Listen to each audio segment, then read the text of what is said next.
Hello, good morning sa lahat.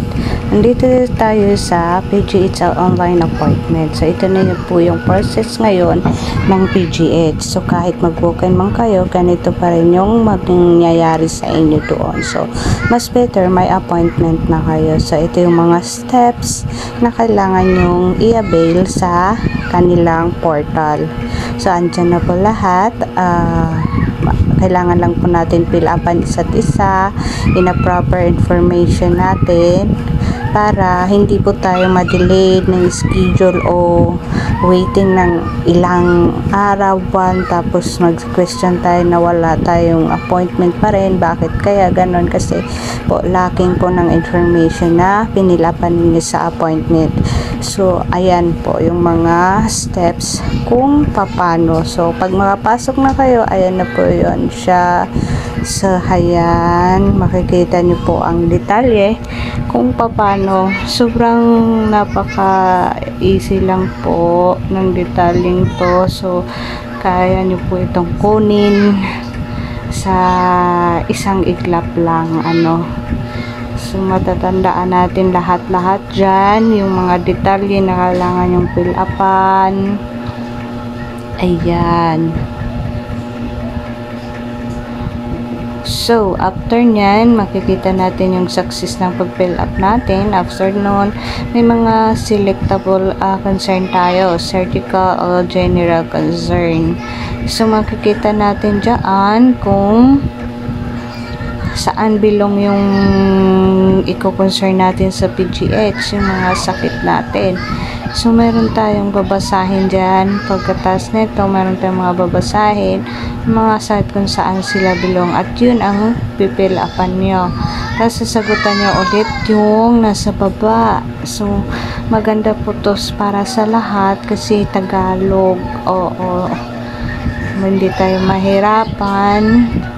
Explain natin mga detalye ng tama para masagutin din ng tama at magka-appointment din tayo agad. Within 3 days na tawagan na po ako agad ng PGH. So ayan, yan, score lang natin. Then dami dyang mga sari-saring sakit. Kung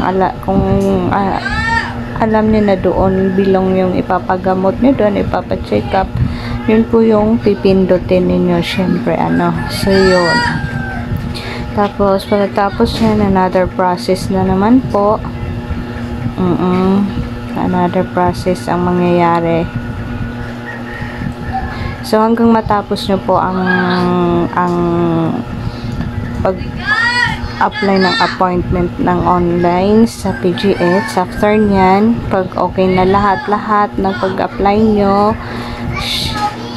punta po tayo sa text message. So after noon, may ibibigay sila na within 3 days or 24 hours makaka-receive ka ng text galing sa kanila or call. So ayun po yung nangyari sa akin. After 2 days naka-receive po ako ng text message sa kanila. Yun po makikita natin sa dulo. And then pag halimbawa may schedule ka na din, tapos mag-change schedule sila doon. So, magte-text din po sila sa iyo kasi po lahat ng information nyo nasa system na po nila kasi ang PGH ngayon ay online na sila. So, system na sila. Lahat ng details, lahat ng lab mo, lahat ng result, lahat. So, nasa online na, hindi na sila nahihirapan doon. So, kaya easy na lang sa kanila. Hanapin na lang po nila kung sakaling ikaw may blow card or hahanapin na lang po nila doon. So, ang process po ng blue card is same pa rin. Pag wala ka, bayad yata po ng 250 dahil ako mayroon kasi ako nung 2012, kaya yun pa rin ang ginamit ko blue card kasi ang number lang naman yung yun doon. Titingnan nila sa system.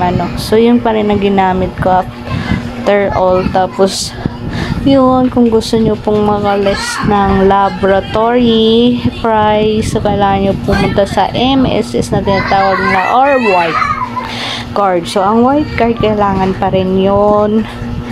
Malaking tulong po yun doon. So, yun, kailangan din po maaga pa rin sa pila kung may schedule ka tomorrow, kailangan pumaga sa pila para makapasok at makauwi ka ng maga kasi general hospital po yun, kaya expect na po na marami talaga pong mga taong nandun, sari-sari. So hindi lang ikaw kailangan mo makapila ng maaga, ano.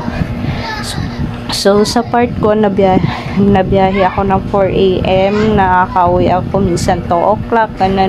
So okay naman, so far okay naman po lahat. Kasi nag-back up check up ako doon kasi buntis ako. So anytime pag emergency, may record ako doon, hindi ako mahirapan, hindi ako pahirapan, ganun. So yun, so bless sa akin, gawang sawa ng Diyos yung time na na-hospital na ako. Time ko naman nagle-labor na ako. May isa din akong hospital dito sa amin na tinichikapan ko lagi para kung dito abutan, so dito. So luckily dito ako naabutan, dito ako na-survive lahat, sawa ng Diyos. So ayan, so hindi ko nagamit yung PGH ko na check up ko doon 3 times, pero okay lang din yun kasi hindi naman natin alam ang sitwasyon kung anong mangyayari, ano. So masige din na may backup plan ka para sa emergency lang, hassle. So ayun, so stay tuned sa vlog na ito para malaman nyo po kung paano po ang appointment sa PGH, Philippine General Hospital. So yun, so thank you, magsama-sama tayo ulit sa sunod kong vlog. Thank you po sa pagtangkilik lagi sa aking vlog. Sana may natutunan po kayo lagi at may healthy po tayo lagi. God bless.